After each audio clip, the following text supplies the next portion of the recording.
أما بعد فأعوذ بالله من الشيطان الرجيم بسم الله الرحمن الرحيم لقد كان لكم في رسول الله أسوة حسنة صدق الله مولانا العظيم وقال النبي صلى الله عليه وسلم لا تحقرن من المعروف شيئا رواه مسلم او كما قال عليه الصلاة والسلام۔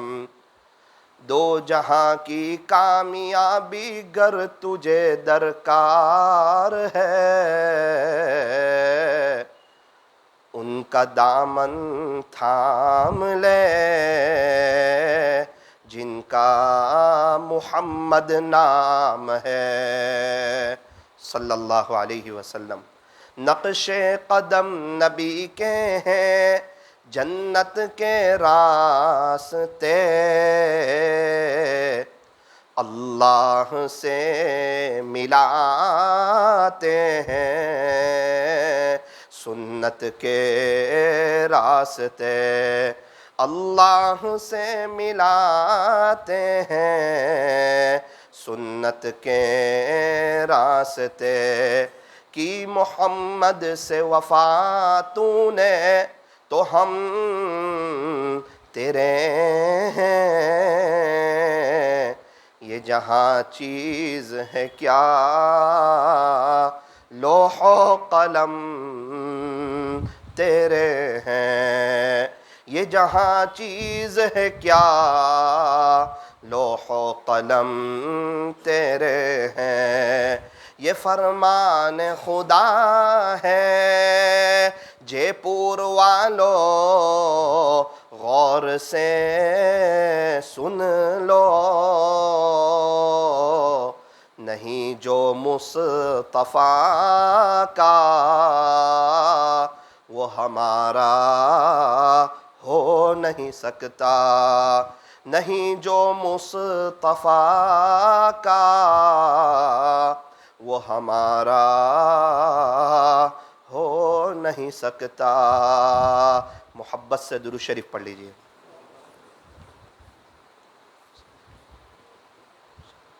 بزرگان محترم اور عزیز نوجوانوں، ایک تختی سے اپنی بات کو شروع کرتا ہوں۔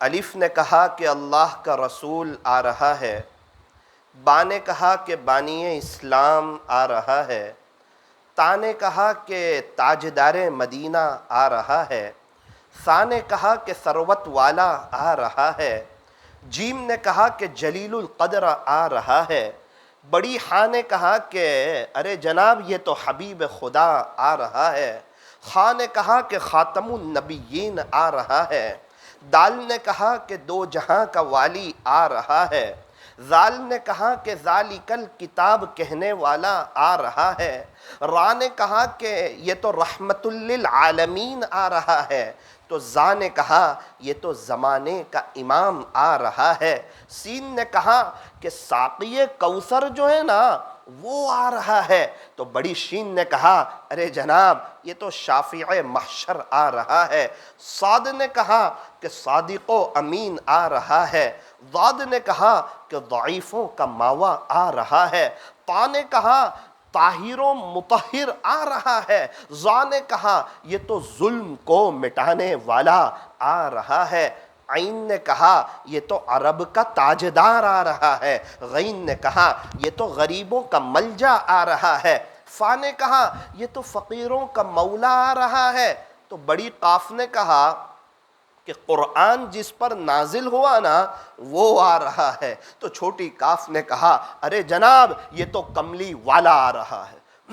لام نے کہا کہ لولاک کا مخاطب آ رہا ہے، میم نے کہا کہ محمد الرسول اللہ صلی اللہ علیہ وسلم تشریف لا رہے ہیں، نون نے کہا کہ نبیوں کا امام آ رہا ہے، واو نے کہا والضحیٰ آ رہا ہے، چھوٹی ہاں نے کہا یہ تو ہادی برحق جو ہے نا وہ آ رہا ہے، یا نے کہا یہ تو یاسین آ رہا ہے، یا نے کہا یہ تو یثرب کو مدینہ منورہ بنانے والا آ رہا ہے، یا نے کہا یہ تو یکتا انوکھی نرالی شان والا آ رہا ہے صلی اللہ علیہ وسلم۔ اللہ اکبر کبیرہ، کیا کہنے ہمارے نبی کی شان کے، کیا کہنے ہمارے نبی کے مقام کے۔ سیرت لکھنے والے سیرت لکھتے لکھتے تھک گئے، آپ کی شان میں بیان کرنے والے بیان کرتے کرتے تھک گئے، اخیر میں یوں کہنے پر مجبور ہو گئے، بعد از خدا بزرگ توئی قصہ مختصر۔ سیرت لکھنے والے سیرت لکھتے لکھتے تھک گئے، آپ کی شان میں بیان کرنے والے بیان کرتے کرتے تھک گئے، اخیر میں یہ کہنے پر مجبور ہو گئے کہ بعد از خدا بزرگ توئی قصہ مختصر، کہ اللہ کے بعد اگر کسی کا مرتبہ ہے تو وہ تاجدار مدینہ فخر دو جہاں سید العرب والعجم حضرت اقدس محمد الرسول اللہ صلی اللہ علیہ وسلم کا مرتبہ ہے۔ آقا کی شان بڑی نرالی شان ہے، پیارے نبی کا نام ہے محمد، یوں فرمایا کہ جب تک کوئی دونوں ہونٹ ملائے گا نہیں، چومے گا نہیں، وہاں تک تو آقا کا نام ادا ہوگا بھی نہیں۔ آپ اندازہ لگائیں جس نبی کے نام میں اتنا پیار ہو، ان کے طریقوں میں کتنا پیار ہوگا، ان کی زندگی میں کتنا پیار ہوگا۔ شاعر نے کہا جب آقا کا نام لو تو ہونٹ ملتے ہیں محمد، فرمایا جب آقا کا نام لو تو ہونٹ ملتے ہیں، اور جب آقا کی باتیں مانو تو آپس میں دل ملتے ہیں، تو آپس میں دل ملتے ہیں۔ میرے عزیزو، ہمارے نبی کے طریقوں میں کامیابی ہے اور غیروں کے طریقوں میں ناکامی ہے۔ اللہ تبارک و تعالی ہم تمام کو سنتوں کے مطابق اپنی زندگی گزارنے کی توفیق اور سعادت نصیب فرمائے۔ کیا کہنے آقا کی شان کے، حضرت حسان بن ثابت رضی اللہ عنہ جو شاعر رسول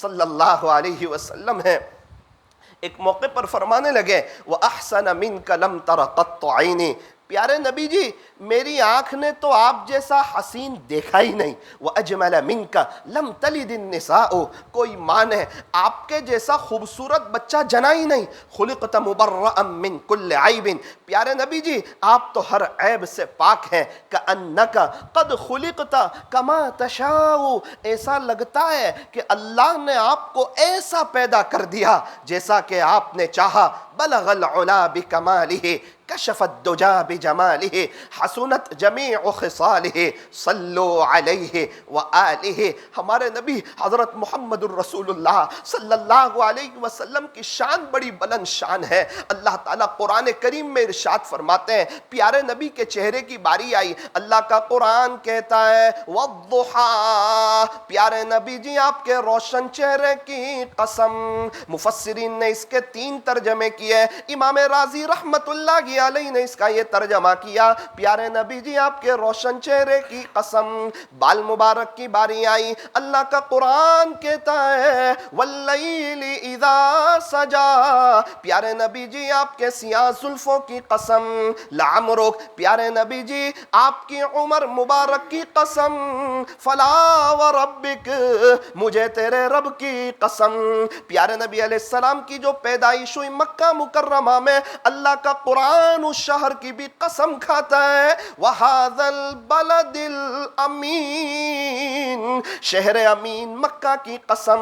پیارے نبی کے جو اخلاق تھے وہ بہت بلند پائے کے تھے، اللہ تعالیٰ قرآن کریم میں اس کی بھی قسم کھاتے ہیں وَإِنَّكَ لَعَلَىٰ خُلُقٍ عَظِيمٍ، کہ پیارے نبی جی بے شک آپ کے اخلاق تو بہت بلند پائے کے۔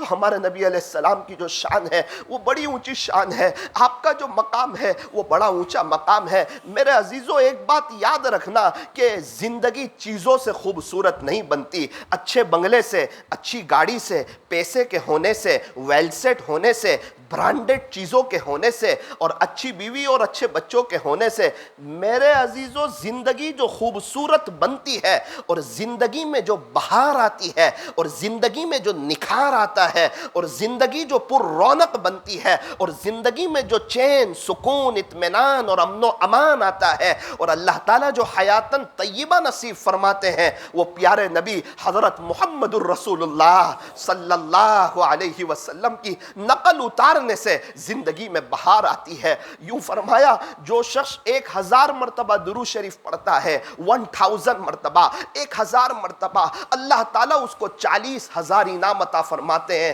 10,000 رحمتیں عطا فرماتے ہیں، 10,000 اس کے درجے بلند فرماتے ہیں، اللہ 10,000 نیکیاں عطا فرماتے ہیں، اور اللہ تعالیٰ اس کے 10,000 گناہوں کو معاف کر دیتے ہیں۔ پڑھنے والے بہت پڑھ رہے ہیں۔ میرے ایک دوست عین جوانی میں 30 سال کی عمر میں انتقال ہو گیا، اپنے اللہ کو پیارے ہو گئے، اپنے خالق حقیقی سے جا ملے، روزانہ 5,000 مرتبہ درود شریف پڑھتے تھے، 5,000 مرتبہ۔ آج انہیں وہ کام آتا ہوگا۔ قبرستان ایسے نوجوانوں سے بھرے پڑے ہیں، قبرستان ایسے نوجوانوں سے بھرے پڑے ہیں جو یوں کہتے تھے کہ ہم بعد میں توبہ کریں گے، بعد آئی نہیں، جوانی میں موت نے انہیں آ پکڑا اور اپنے اللہ کو پیارے ہو گئے۔ اس لیے فرمایا کر لے توبہ، ابھی بھی وقت ہے، پھر یہ نہ کہنا کہ حساب بہت سخت ہے۔ اٹھ بندے باندھ کمر، کیا ڈرتا ہے، پھر آگے آگے دیکھ اللہ کیا کرتا ہے۔ اے انسان اب بھی فرصت توبہ ہے، دیر نہ کر، وہ ابھی گرا نہیں، جو گرا پھر سنبھل گیا۔ میرے عزیزو، جے پور والو، آج جمعہ کا دن ہے، ہم غسل کر کے آئے ہیں۔ ایک وہ دن آنے والا ہے مجھے اور آپ کو غسل دیا جائے گا۔ آج اچھے کپڑے پہن کے آئے ہیں، ایک وہ دن آنے والا ہے مجھے اور آپ کو کفن پہنایا جائے گا۔ میرے عزیزو، ہم خالی ہاتھ آئے تھے، خالی ہاتھ جائیں گے، اکیلے آئے تھے، اکیلے دنیا سے جائیں گے۔ جب دنیا میں آئے تھے کس نے پہلا غسل دیا تھا نہیں پتا، جب دنیا سے جائیں گے کون آخری غسل دے گا وہ بھی نہیں پتا۔ جب دنیا میں آئے تھے تو کس نے کپڑا پہنایا تھا نہیں پتا، جب دنیا سے جائیں گے کون کفن کا کپڑا پہنائے گا نہیں پتا۔ لیکن یاد رکھنا کفن میں جیب نہیں ہوگا، قبر میں الماری نہیں ہوگی۔ جب دنیا میں آئے تھے کس نے گود میں اٹھا کر جولی میں رکھا تھا نہیں پتا، جب دنیا سے جائیں گے کون گود میں اٹھا کر قبر میں رکھے گا نہیں پتا۔ جب دنیا میں آئے تھے کس نے داہنے کان میں اذان اور بائیں کان میں اقامت کہی تھی نہیں پتا۔ جب دنیا سے جائیں گے کون جنازے کی نماز پڑھائے گا نہیں پتا۔ جب دنیا میں آئے تھے ہمیں ہسپتال میں کون کون دیکھنے آیا تھا نہیں پتا۔ جب دنیا سے جائیں گے ہمارے جنازے کی نماز میں کون کون آئے گا نہیں پتا۔ یوں فرمایا مجھے بھی اس دنیا سے جانا ہے، آپ کو بھی جانا ہے، کچھ کر لے اس سے پہلے، اے انسان کچھ کر لے اس سے پہلے جب کہ تیرا یہ اعلان ہو کہ فلاں نہ رہا۔ ایسی دنیا سے کیا دل لگانا جہاں نہ ہو ہمیشہ رہنا۔ یہ ہمیشہ رہنے کی جگہ نہیں ہے۔ ہمارے پردادا کہاں ہیں، ان کے ابا کہاں ہیں، ان کے ابا کہاں ہیں، 200 سال پہلے والے جے پور میں رہنے والے کہاں ہیں؟ کوئی ایک فیملی تو بتاؤ، کوئی ایک برادری تو بتاؤ، کوئی ایک 200 سال پہلے والے، کوئی ڈاکٹر تو بتاؤ، کوئی انجینئر بتاؤ، کوئی وکیل بتاؤ، کوئی پروفیسر بتاؤ۔ سارے مغل کے بادشاہ کہاں ہیں؟ جتنا مجمع جے پور میں زمین کے اوپر ہے اس سے کئی گنا زیادہ مجمع زمین کے نیچے ہے۔ ان قریب میں اور آپ بھی دنیا سے چلے جائیں گے۔ میرے عزیزو، اللہ کے پاس جانا ہے، اللہ سے ملاقات کرنی ہے۔ یوں فرمایا اگر موت کے وقت اللہ خوش ہے تو موت سے بڑا خوشی کا کوئی پیغام نہیں، اور اگر موت کے وقت اللہ ناراض ہے تو موت سے زیادہ غمگین، موت سے زیادہ خطرناک، موت سے زیادہ سخت زہریلا کوئی پیغام نہیں۔ کر لے توبہ، ابھی بھی وقت ہے، پھر یہ نہ کہنا کہ حساب بہت سخت ہے۔ ہماری جماعت الحمدللہ نوساری سے آئی ہے، تاجروں کی جماعت ہے، 16-17 ساتھی ہے۔ آپ حضرات سے گزارش ہے آپ ساتھ دیں، ملاقاتیں کروائیں، کچھ رات میں یہاں پر کچھ مجلسیں ہوں، پوری بستی والوں کو، علاقے والوں کو جمع کیا جائے، 15 منٹ میں کیا بات ہو سکتی ہے؟ کچھ 1-1.25 گھنٹہ بات ہو، کچھ دعا پر سے، کچھ دین کی اہمیت پر سے، کچھ اللہ کے رسول کی محبت پر سے. تو ہم تو ایک محنت کرنے کے لیے آئے. آپ بستی والوں سے گزارش ہے کچھ ترتیب بنائیں، کچھ محنت کریں کہ پورے علاقے جمع ہوں اور سب یہاں آئیں اور اللہ کے دین کی بات سنیں. ہم بھی اللہ سے جڑیں اور آپ حضرات بھی اللہ سے جڑیں. اللہ تعالی ہم تمام کو عمل کی توفیق عطا فرمائے. سارے مسائل کا آسان حل، بستر اٹھا اور اللہ کے راستے میں چل.